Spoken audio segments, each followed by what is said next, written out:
Hello, welcome back to another Poolside Chat presented by InyoPools.com. I'm Rob. And I am Matthew, and today's show is brought to you by your mama. The question goes as such. I'm thinking about switching from a DE filter to a sand filter. What are your thoughts? Rob? Well, I could see why somebody would think about switching to a sand filter. Sand filters are very low maintenance. You probably only have to change the sand every 5 to 7 years. But there is some downside, especially if you're going from a DE filter to a sand filter, because the DE filters are the best filters and the sand filters not so much, because the DE filter is much better at filtering out smaller particles.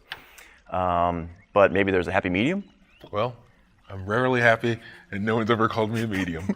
But the happy medium would be the cartridge filter, because it's, in terms of filtering quality, it's smack dab in the middle of the sand and the DE.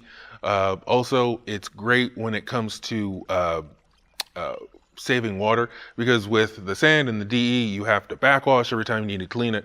But instead of that, with the cartridge, you just pop the lid open, you take it out, and you hose it off. It saves a lot more water than backwashing.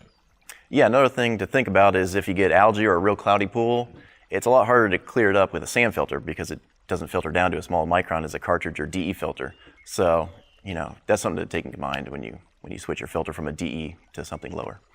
So again, I think my explanation was better, but you did a very good job. Thank you for showing up. If you like these videos, please like and subscribe to keep in contact and so you can see more of these in the future. Thank you for joining us. Bye.